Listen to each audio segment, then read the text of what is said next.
ये सरकार से बड़े आसानी से लड़ सकती है। सरकार किसी भी पार्टी की हो, हमें कोई मतलब नहीं है, हमें हमारे काम से मतलब है। जो विभाग है जेडीए और यूडीएच, वो आम और खास में फर्क करते हैं। यानी ये दोनों विभाग केवल खास लोगों के लिए बने हैं, आम लोगों के लिए नहीं बने हैं। आपने कुछ दिनों पहले न्यूज पढ़ी होगी अखबार में कि पृथ्वीराज नगर में एकल पट्टा जारी कर देंगे। मतलब बेचारे एक आदमी को तो पट्टा दोगे नहीं, क्योंकि वो तो आम आदमी है, लेकिन जो खास होगा उसको 15-20 पट्टों का इकट्ठा मिला करके 2000 गज का ले लो, 3000 गज का ले लो, वो एकल पट्टा हम जारी कर देंगे। तो ये जो कंसेप्ट है दिमाग में, ये जो एक गंदगी भरी हुई है अधिकतर अफसरों में और जेडीए और यूडीएच के अंदर की आम और खास में जो फर्क करते हैं, उसे हमें खत्म करना है। और अपनी यहाँ की समस्या पिछले 20 साल से खड़ी है। मैं समस्याएं गिनाना शुरू करूं ना तो इतनी लंबी लिस्ट हो जाएगी जिसकी अपनी। लेकिन पहली मूलभूत सुविधा बिजली, 3 महीने के लिए हाईकोर्ट ने रोक लगाई थी, आज 12 साल हो गए। दोनों सरकारें आई, क्या कर रही थी? सो रही थी। गलती हमारी भी रही कि हमने भयंकर लठनी बजाए। अब बजाने का वक्त आ गया है।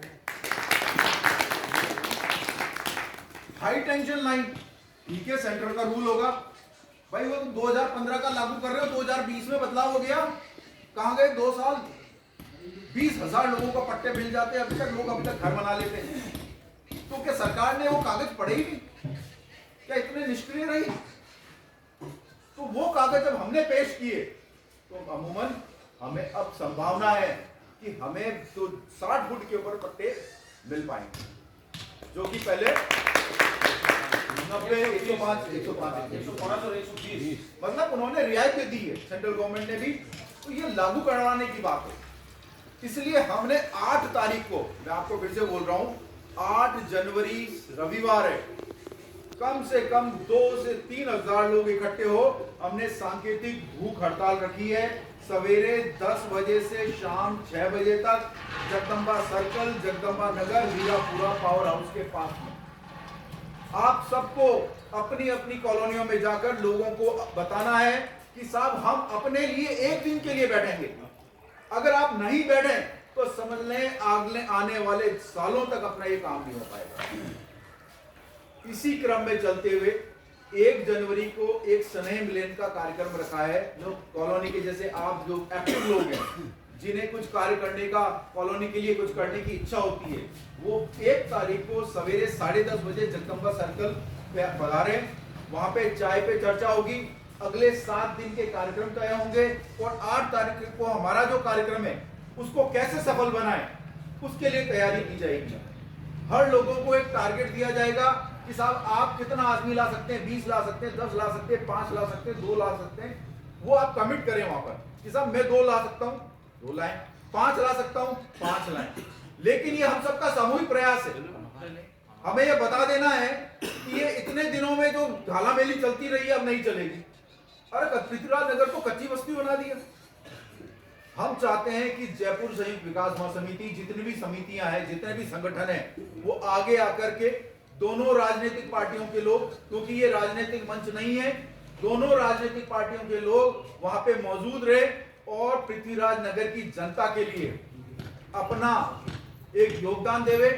इसी के साथ में कई विकास समितियों की अलग अलग समस्याएं, जैसे मेरे विकास समितियों में वहां 9 कॉलोनियां हैं, वहां पे नियमन शुल्क खतरनाक लगा रहे, मतलब 2200-2500 कुल मिला के 4,000 पहुंचता है वो, और उसी खसरे के अंदर 200 रुपए में पिछले साल कर दिया गया। ऐसा क्या है? ये अधिकारी मानते ही नहीं है। उनका एक ही तरीका है कि हम बंद कमरे में जो फैसला ले लेंगे वही सर्वोपरि है, कितनी सरकार आ जाए हम तो नहीं मानेंगे। तो हम कहते हैं, विकास समिति कहती है, जयपुर संयुक्त विकास महासमिति कहती है, किसी भी अधिकारी का फैसला, मैं खुद जोर से बोलता हूं, किसी भी अधिकारी का बंद कमरे का फैसला ये विकास समितियां नहीं मानेंगी, नहीं मानेंगी और नहीं मानेंगी। उसका विरोध करेंगे हम, क्योंकि आप लोग फील्ड में नहीं आते हैं, आपको कुछ पता नहीं होता है। ठंडी हवा के अंदर टेबल के ऊपर चाय की चुस्कियां लगा करके आप पूरे जयपुर का पॉलिसी डिसाइड कर देते हैं। जमीन पे चलिए, विकास समितियों के अध्यक्षों से मिलिए, लोगों से मिलिए, फिर आप देखिए क्या सही है क्या गलत है। तो वहां पे उस दिन यह भी फैसला होगा पूरे जयपुर की, क्योंकि हमारी शुरुआत यहां से हुई है, पूरा जयपुर की विकास समितियां जोड़ने का लक्ष्य है हमारा, और इसे हम जोड़ेंगे। और हर विकास समिति को कहेंगे, अगर कोई अधिकारी यूडीए जेडीए अगर आपके कार्यों में घालमेल करता है, गलत करता है, तो जयपुर संयुक्त विकास समिति आपके साथ खड़ी है और उसका पुरजोर विरोध किया जाएगा। तो हमारा एक ही लक्ष्य है, 8 तारीख को अधिकतम संख्या में लोग सवेरे 10 बजे से शाम 6 बजे तक, और 1 तारीख को हम एक चाय पे चर्चा करेंगे, हम रूपरेखा बनाएंगे, सब अपना अपना कंट्रीब्यूशन की कैसे उस दिन को हम सही करें, कैसे हम 8 तारीख को एक बिल्कुल सक्सेसफुल मीटिंग में, ये शांतिपूर्ण मीटिंग होगी, हम वहां बैठ करके एक दिन पूरे भूखे रह करके हम सरकार को जताना चाहते हैं कि आप हमारी तरफ भी तो देखिए, हम लावारिस नहीं है, हमारे भी आगे पीछे कोई है, अगर आप नहीं आएंगे तो हम खुद खड़े होने में सक्षम हैं। बहुत बहुत धन्यवाद।